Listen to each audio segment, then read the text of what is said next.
In this video, I'll be trying something different than the usual. So I'll be reacting to some TikToks about Americans experiencing Dutch culture shocks. So let's go ahead and see what's surprising to them. A huge culture shock for me as an American living in the Netherlands is Dutch children are extremely independent. And I'm going to explain to you why. So I go to an orthodontist here and I noticed children just bike by themselves and would just come by themselves, get their braces done, leave.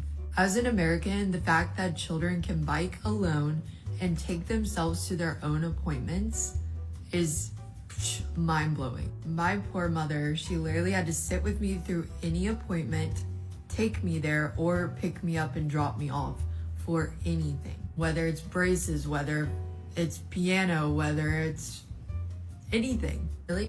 That sounds just really annoying if you have to do that, being an American, or just, being anyone, but that they have to do that in America.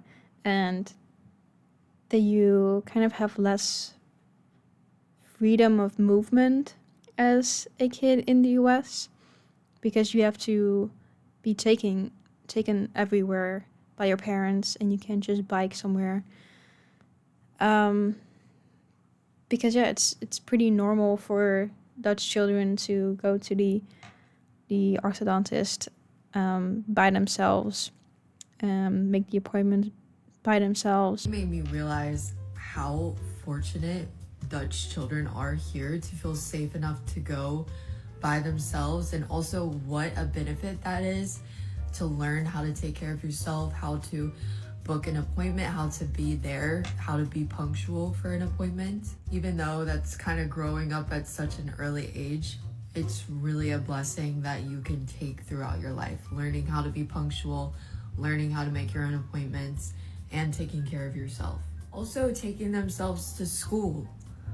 It's so cute in the mornings when I see little Dutch children they literally in a group ride to school together. I love it. But even that simple luxury of just biking to school. It's so funny, like on our street, there's always this mom and she's in a full robe and she just waves her kid, oh, bye. In the US, that would never happen. Anyways, let me know in the comments if this is normal or something. I love how she said it's like a luxury, because I guess in a way it is if you compare the Netherlands to the US, or maybe even some other countries. It can really be seen as a luxury that as children we are safe enough to do that now, for the most part, generally speaking. And that we can just take ourselves to school, because that is just such a normal thing for me, being Dutch, and I just wish that for everyone. Things in the Netherlands that I think would put anyone else straight into a coma. First, we have pronouncing G as if you were having a stroke. Every single time I need to say goedendag or hagelslag, I feel like I'm going to choke and die.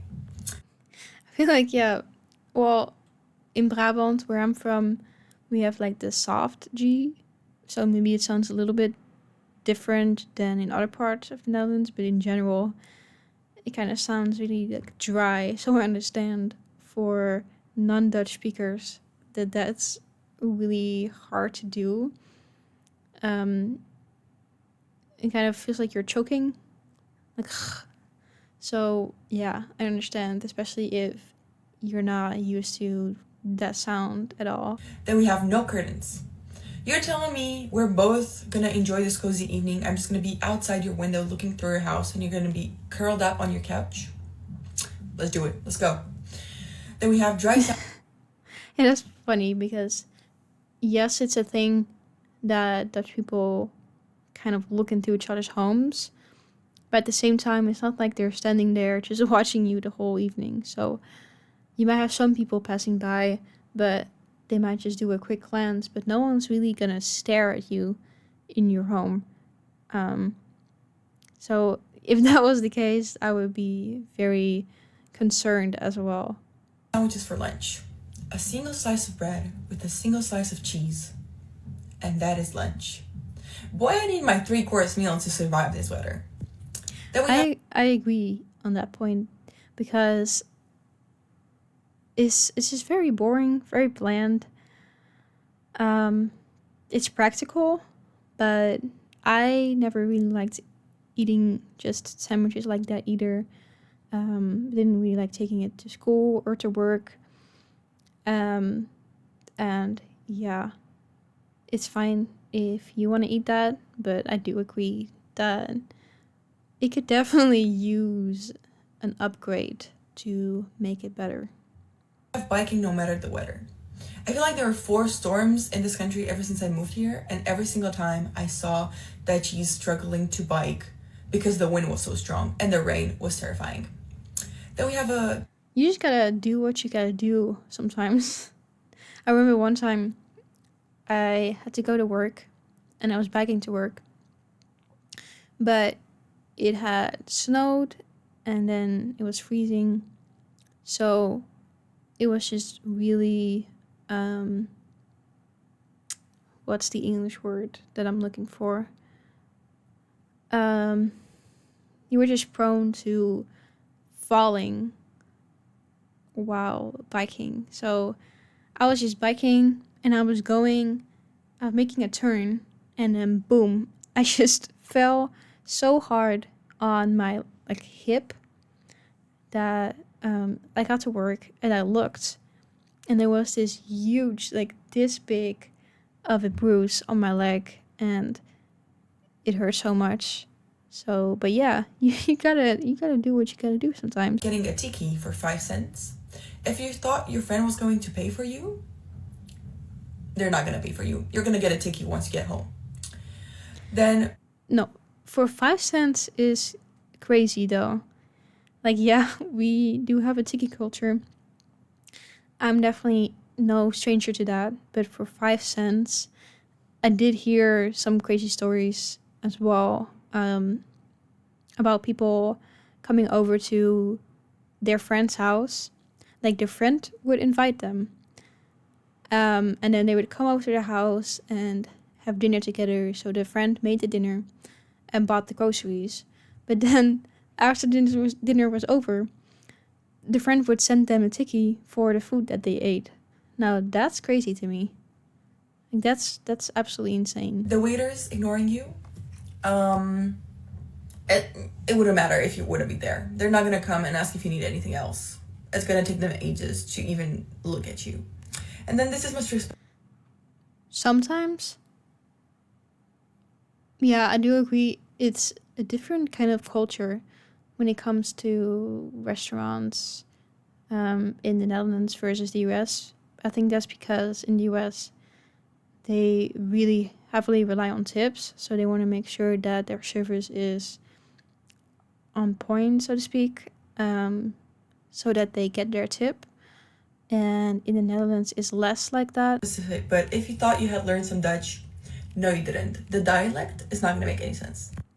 Things in the Netherlands that I think Yeah, there are definitely dialects that are harder to understand. And well, I think Frisian, that's I don't know if they can be called a dialect or if that's more like their own language, because I definitely do not understand that. If you know what that's called, is that a dialect language? Let me know.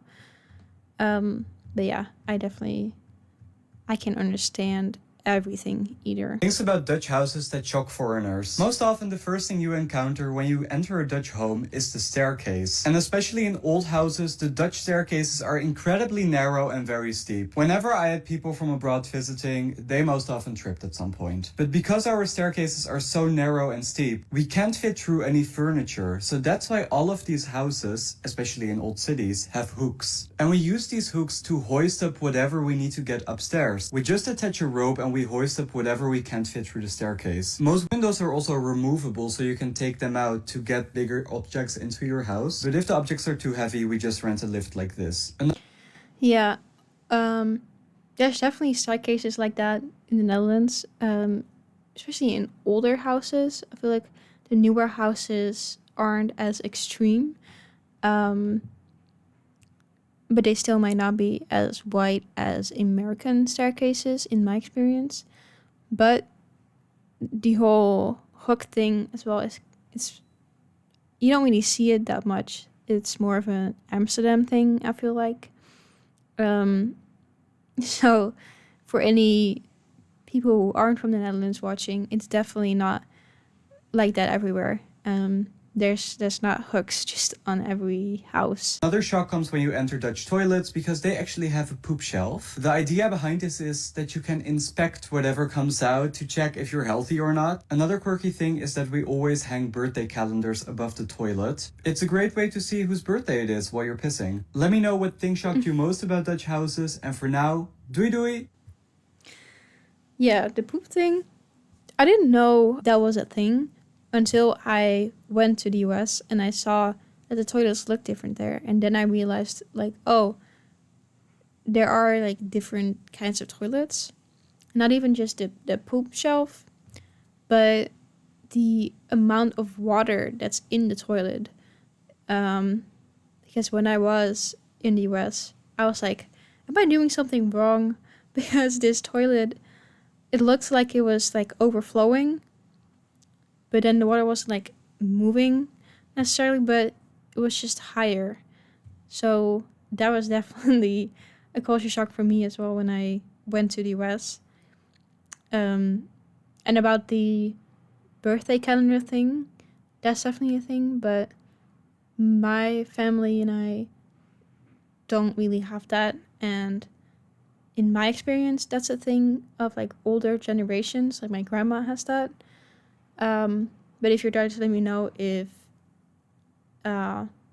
you think that's still a thing in younger generations from your experience. One of the biggest culture shocks I've experienced between the Netherlands and the US is the sleeping in and staying in culture. Like, it is currently 8:15 and I'm on a main road right now. Nobody is up. Meanwhile, I like the fact that she's kind of whispering or like speaking softly to try not to wake anyone up, I guess. if I decide to go running at 6:30 in the morning in Brooklyn, New York, I'll feel like an absolute beast until I show up to Prospect Park, and I am one out of the thousands of New Yorkers that are up at 6 in the morning working out. And here, no one is fucking bothered to be up and out before 9 a.m. I feel like at least in my neighborhood, I've definitely seen people being up early, but I don't know if that's a city versus town thing or but I feel like in general the people in the US might be more inclined to wake up early because it's kind of a fast-paced culture and like go but let me know if you're from the US why you guys are waking up early on the weekends, and if you personally are waking up early or sleeping in. I'm really curious to know. So that concludes the culture shocks or the Dutch culture shocks that Americans are experiencing. Let me know if you have been to Netherlands, if you're not from the Netherlands, and what your biggest culture shocks were. And if you're from the Netherlands, let me know your thoughts on these culture shocks and any other insights that you can provide.